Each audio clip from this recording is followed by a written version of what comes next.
strong America can prevent atomic war.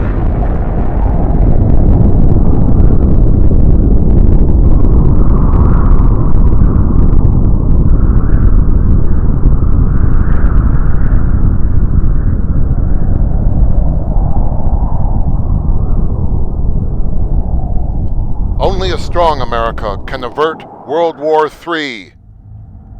The Sneak Attack. It was spring in the year 1960. Great hope surged through the peoples of the world as the earth renewed its bloom and the sun flooded green fields.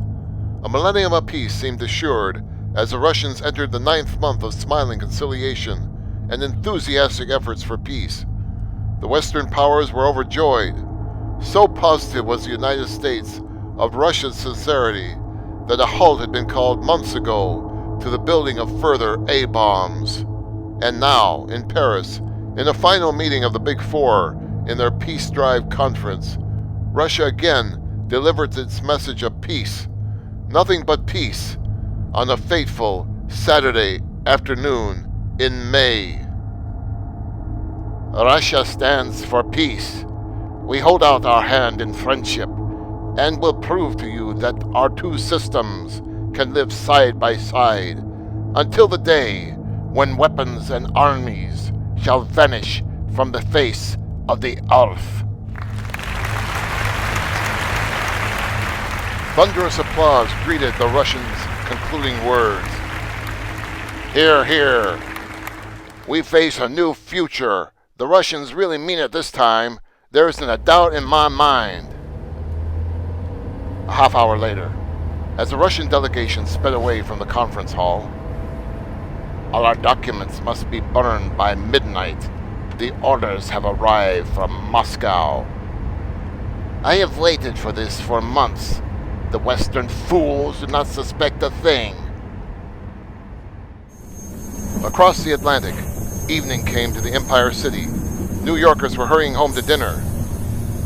Looks like a perfect day tomorrow for that doubleheader at Ebbets Field. Wah, them bums would get slaughtered again. In Detroit, the industrial giant, a few hours ride away. With all this talk about peace, Mike, it looks like they're gonna close down half the plane factories. It don't bother me none. I'd rather put autos together any day. In Chicago, butcher to the world. Get along there, you four-footed steaks. What's a good word, Charlie?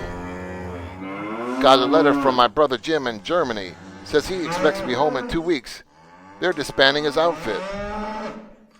About the same time, in the nation's capital. Can you give us a line on your talk with the president, Senator? It's all good news, man. We've entered a new era. Reports from Paris show the Big Four conference to be a complete success. Morning came to Upper Manhattan on Sunday, high above the gleaming towers in the main air defense headquarters. It's the quietest shift we've had, not even one unscheduled flight to report. After 6 months at this relay panel, it does get monotonous. Nothing since a DC-6 crash in Maine last week. Clement, you're certainly conscientious. I haven't seen you move from that board in 6 hours. You can take a break whenever you want. If you don't mind, Colonel, I'll stick through the rest of this shift. I like my work. A half hour later, there's a strange report from Canada. Quebec province. Sound of unidentified planes flying high above Cloudbank. Flight is unscheduled. And probably just a Canadian Air Force unit they forgot about. Keep a line open though, Jerson. Another half hour passed. What about those reports from Canada? Anything new in the last half hour? Nothing so far, Colonel Winters. Same story over Maine. Unidentified planes at 40,000 feet. Airspeed shows they're jets. They've sent up interceptors from Boston to check. Moments later... What? Colonel, get this from Boston. Planes positively identified as MKV-4s. Russian heavy jet bombers headed this way. Clement, plot that. Send the red flash to all interceptor units at once. I'm going to watch our radar screen. What? 10 of our fighters shot down. 3 Russian bombers knocked out. They're still coming. 40 of them. Clement, did those planes get off the ground? All interceptors left their fields 20 minutes ago, Colonel. I'm checking their progress now. The room vibrated with tension as moments went by. Colonel, the Reds are reported over Schenectady. It can't be. Where are those jet interceptors? Clement, what's happening? Let me see that plotting board. You plotted the Russians are heading inland. You've sent our interceptors away from the city. Get away from that board. Don't anyone make a move. In 20 minutes, New York will be a rubble heap. We'll all be dead, but the Soviets will conquer. For this, I give my own life. He means an A-bomb is on his way. He's an agent. Stand back. You can do nothing. It's too late. Attention! Attention! Defense Air Wing! All interceptors return to city at once. At once! Enemy headed straight for New York City. Kill the dirty agent. It's too late, men. They're 15 minutes away. The only thing we can still do is warn the rest of the country and sound the alarm. Peace. Yeah, this is the peace they wanted. High above the unsuspecting city, the wail of sirens suddenly mingled with church bells. 40,000 feet above the panicked metropolis. Bombardier to combat pilot. On target. Get ready. 1, 2, 3, 4. Down. Down. Its piercing scream blending with the wail of sirens. Rushed the A-bomb, the greatest destructive force ever devised by the hand of man. Seconds later, the bomb struck, and New York became a raging inferno.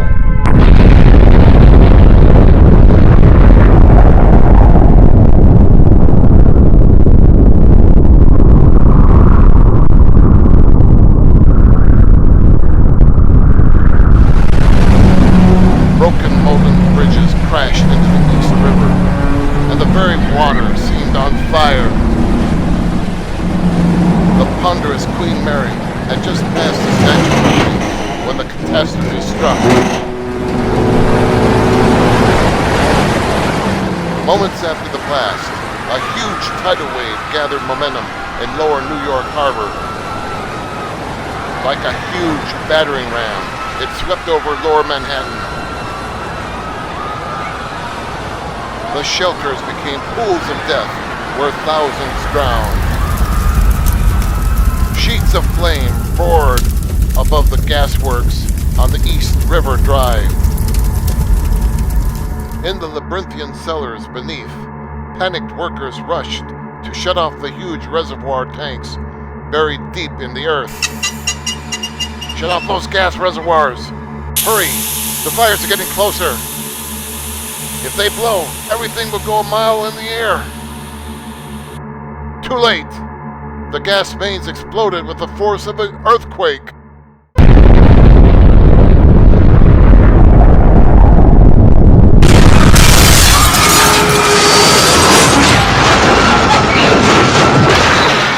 The Independent subway had just drawn into West 50th Street Station when the crushing blow fell.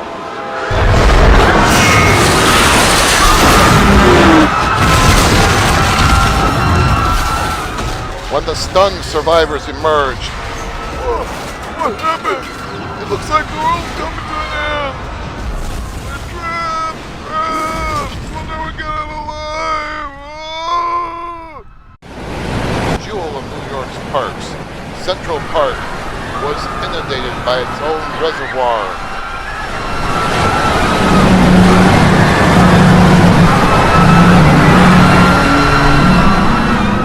The George Washington Bridge snapped its cables and collapsed.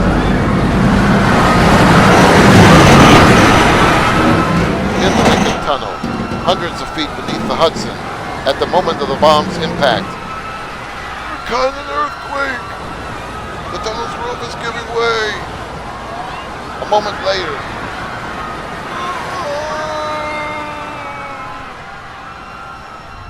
a skeleton civil defense force in Upper Manhattan rushed from its shelter to lend aid.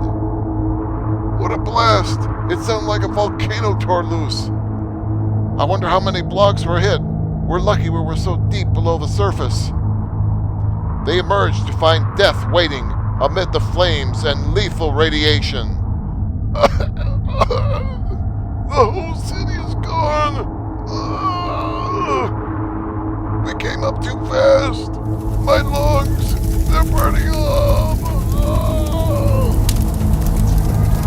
This was Manhattan, 5 minutes after a single A-bomb fell, a heap of twisted, broken rubble. But was the Empire City the only target that peaceful May morning? No, for within the same hour, Chicago suffered a similar murderous attack from other red bombers. Crazed cattle ran from the burning pens into the gutted city. Our defense hub, Detroit, was a shambles of twisted steel and blasted factories in 30 seconds. This was a storage depot for 5,000 new automobiles. This was a reservoir 30 feet deep, 1 mile away from the blast center. This was a defensive housing unit where 20,000 families once lived.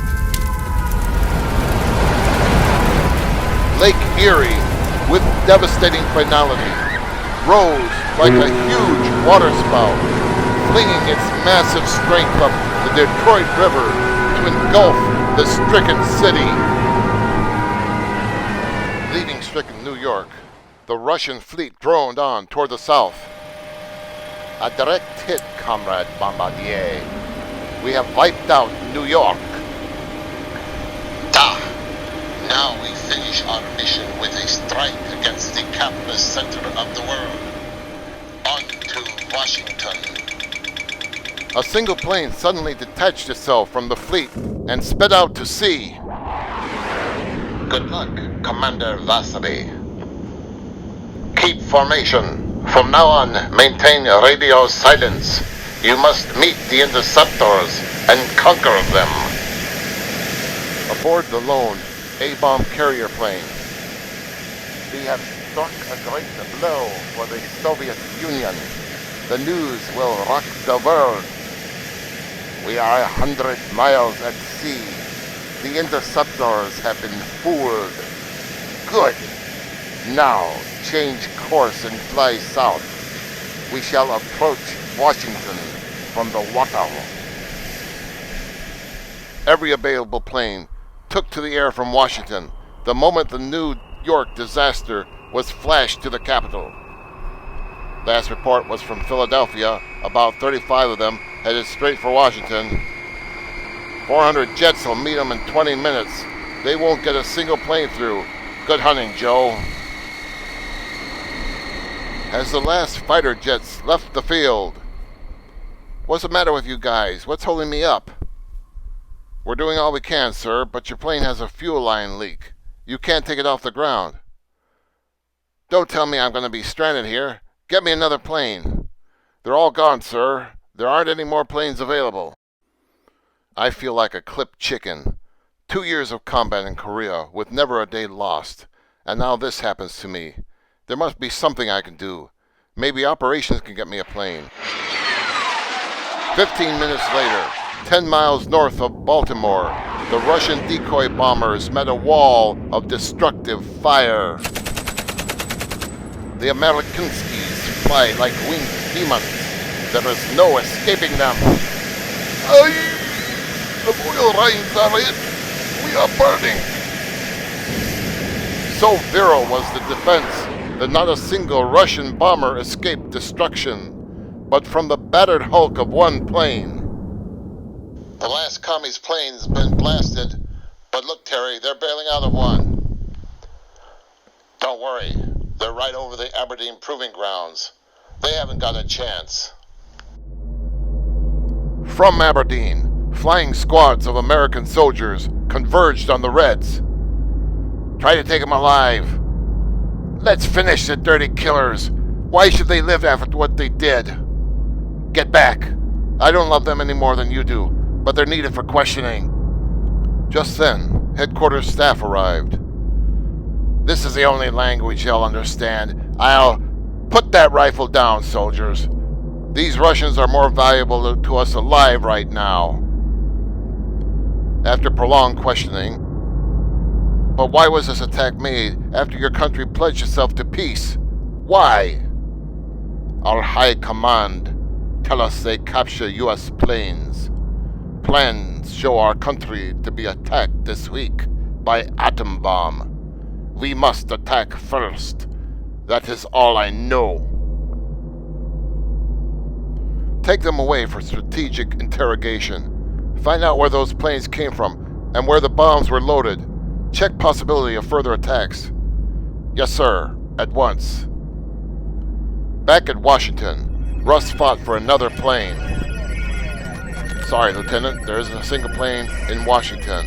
They're all out, red hunting. It isn't right. I deserve a crack at them too. Slowly, the sensitive radar scanner turned on its axis as the skies were searched. Then it stopped. There's a plane coming this way from the east. From the sea. Could it be one of ours? No, we don't have any out there. All our planes are headed north to intercept the Reds. It must be a Red plane. Lieutenant, check your ship again. Maybe you can get it off the ground. We haven't repaired the leak yet, Lieutenant. You can't use the plane. I can't wait for repairs now. There isn't a second to spare. Once that fuel hits your hot tailpipe, you'll explode like a rocket. Don't, Lieutenant. Ow! Out of my way. I can't explain now. I must take that plane up. With jets flaming, the ship power climbed at blinding speed. 5, 6, 7,000 feet. No sign of any plane yet. It was coming in high. At 30,000 feet, Russ spotted his target. There it is, an MKV-4, just like they said. He's over the Potomac River now. Baby, don't fail me now. At 40,000 feet, the huge bomber proceeded in steady flight over the capital. Ignore the American. We're over the target now. Prepare to bomb. 1, 2, 3. A few more seconds is all I need. Please, give me just a few seconds. They're dropping a bomb. There's only one thing I can do. One thing I must do. Russ sent his jet into a straight power dive, with motors wide open at supersonic speed. The course was set. He had to intercept the bomb.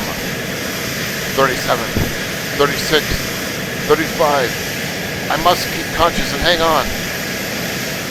At 32,000 feet, the jet fighter crossed the Hell bomb's path. Thus, the first great hero of World War III died. The blast, 32,000 feet above Washington, atomized Rush Dennis's frail body, but the capital was saved.